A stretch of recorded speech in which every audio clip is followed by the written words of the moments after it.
The email from my father sat unopened in my inbox, its subject line glaring at me, "Urgent family business matter." I took a slow sip of my morning coffee, enjoying the view from my penthouse office. Below, San Francisco's financial district hummed with early morning energy, but up here, I had all the time in the world to savor this moment. 5 years ago, I wouldn't have kept William Anderson waiting. 5 years ago, I was still Sarah Anderson, the obedient daughter desperately trying to prove herself worthy of the family legacy. But that was before they kicked me out of Anderson Technologies, before they gave my brother David everything I'd worked for. My assistant's voice crackled over the intercom. "Ms. Anderson? Your 9 a.m. with the merger team is ready. Tell them I'll be there in 5 minutes, Jessica." I clicked on the email, finally ready to read whatever crisis had driven my father to contact me after years of silence. "Sarah, the board is meeting tomorrow to discuss Anderson Tech's future. Your brother David has made some concerning decisions. We need your expertise. Please call me as soon as possible. Asterisk Dad." I laughed, the sound echoing in my spacious office. The great William Anderson reaching out for help? The same man who'd told me I wasn't cut out for business was now asking for my expertise? The irony was almost too perfect. I closed the email without responding and headed to my conference room. Through the glass walls, I could see my team waiting, young, brilliant minds I'd handpicked myself. No nepotism, no family favors. Just pure talent. "Morning, everyone," I said, settling into my chair. "Let's talk about how we're going to acquire Anderson Technologies."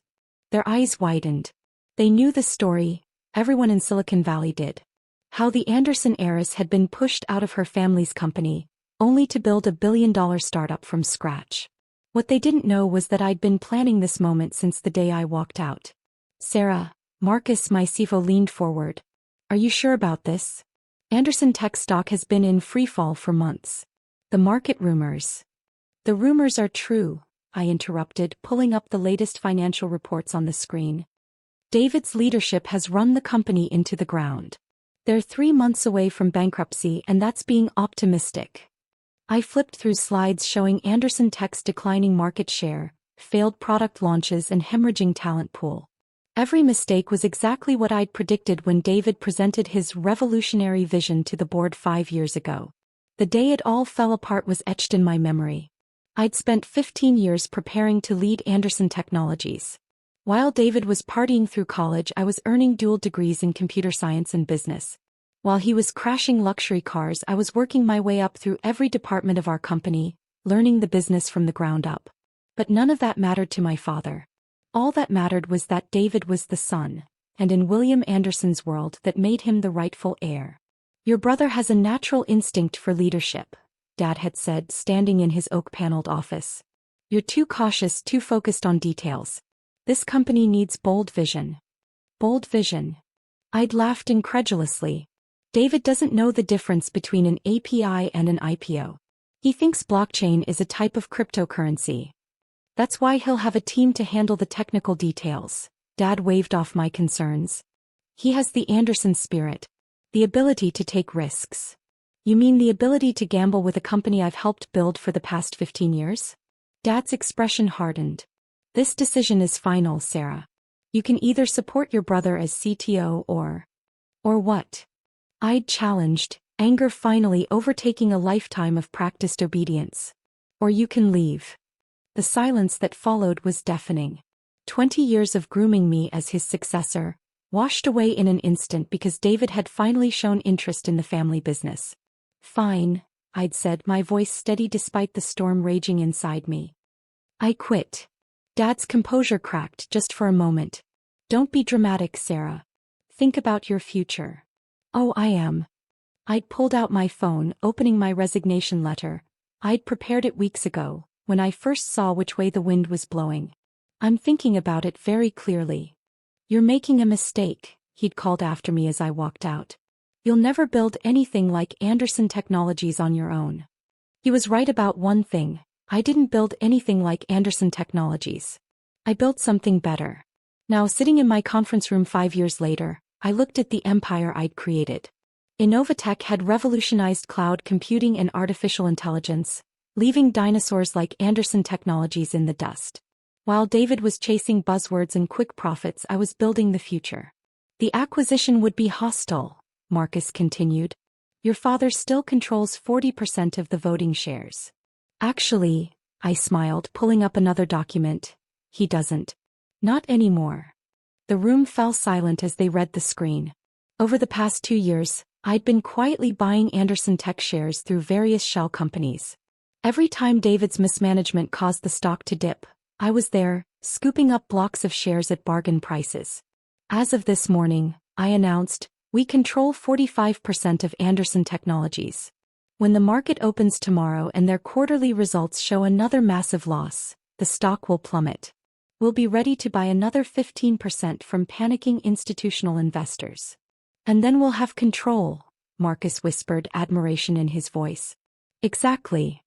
I stood up, walking to the floor-to-ceiling windows. Anderson Technologies will become a subsidiary of Innovatech. All we need to do is wait for tomorrow's board meeting. The board meeting your father just invited you to, Lisa, my legal counsel, noted with a knowing smile. Timing is everything, I agreed. Dad always taught me that. It's nice to finally put his lessons to good use. As my team dived into acquisition strategies, I thought about David. My dear brother who'd spent the past 5 years running our family's legacy into the ground. Who'd called me a pathetic lightweight when I launched Innovatech. Who'd laughed when our cousins mocked my little startup at family gatherings. I wondered if he was laughing now. My phone buzzed, a text from David himself. Hey sis, you coming to the board meeting tomorrow? We could really use your input. For old time's sake. Old time's sake. As if he hadn't spent years undermining me, belittling my achievements, treating me like I was nothing more than his tech-savvy sister who could fix his PowerPoint presentations. I typed back a simple response, wouldn't miss it for the world. The rest of the day passed in a blur of meetings and preparations. By evening, everything was in place for tomorrow's takeover. I stayed late, standing at my office windows as the city lights blinked on below. Jessica knocked softly. Your father called again. 3 times. Thank you, Jessica. You can head home. There's one more thing, she hesitated. David's wife posted something interesting on Instagram. You might want to see it. She handed me her phone. There was my sister-in-law, Amanda, posing in front of their Atherton mansion. The caption read, Big changes coming to Anderson Tech. So proud of my brilliant husband for saving the family legacy. #businessgenius, #family first. I handed the phone back to Jessica, fighting back a laugh. Yes, big changes were coming, but not the kind Amanda was expecting. Tomorrow the Anderson legacy would change hands. Tomorrow they'd learn that the daughter they'd dismissed had become the woman they couldn't ignore. And I was going to enjoy every minute of it. The Anderson Technologies boardroom hadn't changed in 5 years. Same mahogany table, same leather chairs, same oil painting of my grandfather staring down at us with stern disapproval. But the people around the table? They'd changed plenty. My father had more gray in his hair, deep worry lines etched around his mouth. David looked disheveled, his designer suit wrinkled, dark circles under his eyes suggesting sleepless nights. The board members sat stiffly, tension evident in their postures. They all knew what was coming, they just didn't know I was the one bringing it. Sarah, Dad stood to greet me, arms outstretched for a hug I didn't reciprocate. Thank you for coming. I took my seat, placing my laptop on the table.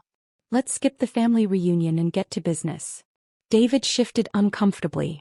Look sis, I know we've had our differences, but... The quarterly results, I cut him off. Show them. He fumbled with his presentation, graphs appearing on the screen behind him. Red arrows pointed downward everywhere: revenue, market share, stock price.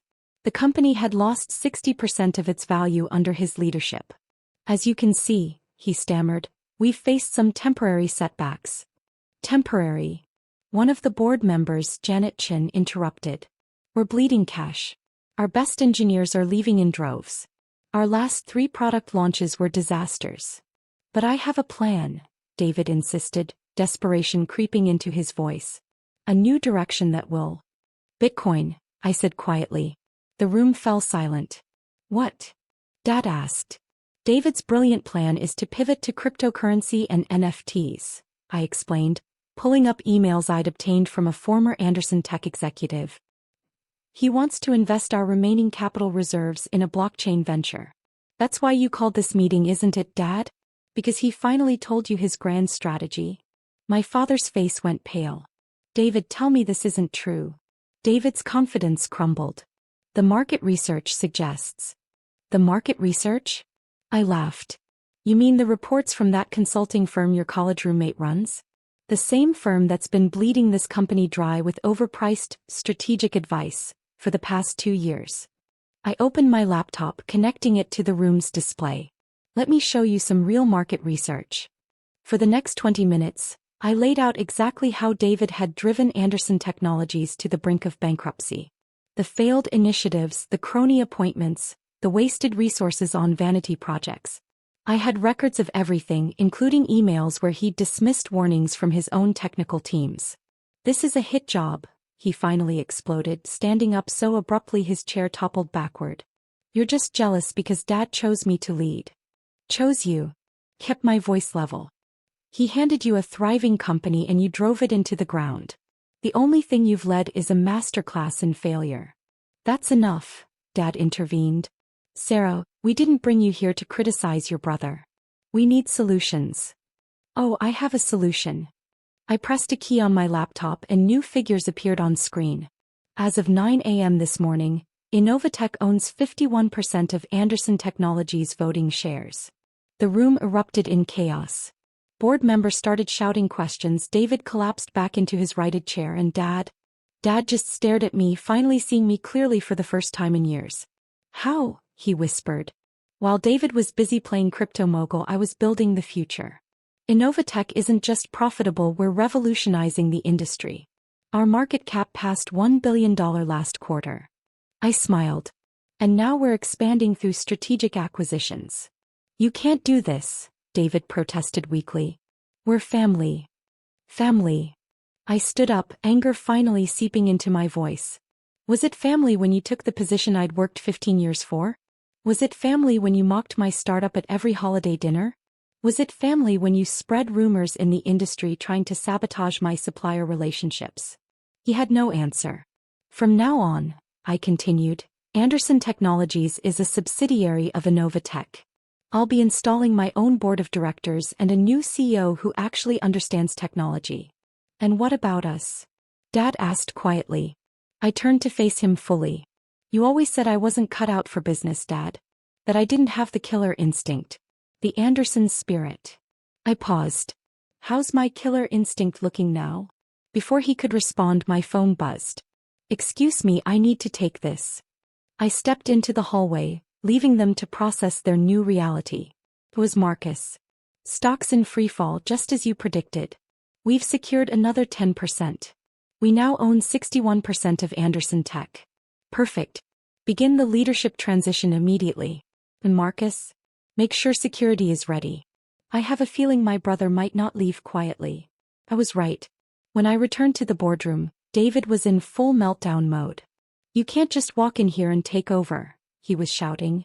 I'll fight this in court. With what money? I asked calmly. Your personal accounts are almost empty. Yes, I know about those too. The Atherton mansion is mortgaged to the hilt. You've been selling off your shares for months to maintain your lifestyle. He deflated visibly and I almost felt sorry for him. Almost. Dad, he turned to our father pleadingly. Do something. But Dad just sat there looking older than I'd ever seen him. It's over, David. We did this to ourselves. Security arrived right on cue, my team, not Anderson Tech's. Please escort Mr. Anderson out, I instructed them. He can collect his personal belongings another day. As David was led away, still protesting, Dad finally found his voice. What happens now, Sarah? Now. I sat down in the CEO's chair, my chair. Now I do what I should have been allowed to do 5 years ago. I save this company. The next few weeks were a blur of activity. I installed my own management team, cut the dead weight David had hired, and began implementing the modernization plan I'd had ready for years. The stock price stabilized as the market responded to competent leadership. 1 month after the takeover, I received another email from my father. Sir, I was wrong. About everything. I let tradition and prejudice blind me to your true capabilities. I know it's too late for apologies, but I hope someday you can forgive me. The house feels empty now. Your mother misses you. David's in therapy. Amanda left him last week. He's talking about moving to Austin to start fresh. If you're willing, I'd like to meet for coffee. As equals this time. No business talk, just father and daughter. Asterisk dad. I stared at the email for a long time, thinking about forgiveness and family and the true cost of success. Finally, I typed a reply. Coffee sounds good. But not as equals. I own controlling interest in your company, remember? Daughter and father though, we can try that. Asterisk Sarah PS. Tell David that Innovatech is always hiring entry-level developers. If he's serious about starting fresh, he can submit his resume like everyone else. The next day a package arrived at my office. Inside was the oil painting of my grandfather that had hung in the Anderson Technologies boardroom for 40 years. A note from Dad was attached. He would have been proud of you. I should have been too, much sooner than this. I hung the painting in my office, but facing the door instead of the boardroom table. A reminder that looking forward is more important than looking back. 3 months later, Anderson Technologies had its best quarter in 5 years. The tech blogs called it a miraculous turnaround. Industry analysts praised the bold leadership of the new management team. Nobody mentioned that the CEO they were praising was the same woman who'd been deemed unfit to lead just 5 years earlier. David did eventually submit his resume. It was terrible, all buzzwords and no substance. I had HR send him the same rejection letter he'd authorized sending to hundreds of qualified candidates during his tenure. Sometimes karma needs a little help. Dad and I meet for coffee every few weeks now. We don't talk about business much. Instead, he tells me stories about my grandfather, about the early days of Anderson Technologies. Stories he should have shared years ago when I was learning to lead. Your grandfather used to say that success isn't about being handed opportunities, he told me during our last meeting. It's about creating them. I smiled, thinking about the empire I'd built, the legacy I'd reclaimed. He was right. But you know what else creates opportunities, Dad? What's that? Being underestimated. Being dismissed. Being told you're not cut out for business. I stirred my coffee. Because when people don't see you coming, they never notice you passing them by. He nodded slowly, understanding in his eyes. You passed us by a long time ago, didn't you? We were just too blind to see it. No, I corrected him. I didn't pass you by. I built something better. Something that didn't need anyone's permission or approval to succeed. As I left the coffee shop that day, my phone buzzed with a news alert. Innovatech announces new AI initiative, stock soars to record high. I smiled, thinking about that day in my father's office 5 years ago. He'd said I'd never build anything like Anderson Technologies. He was right. I built something far better. And the best part? I did it my way, with careful planning, attention to detail, and the quiet determination they'd once dismissed as weakness. Turns out the killer instinct they wanted came in different forms. Sometimes it looks like a daughter proving her worth. Sometimes it looks like an empire built from scratch. And sometimes, just sometimes, it looks like a family learning the hard way that true leadership isn't about who you choose. It's about who chooses themselves.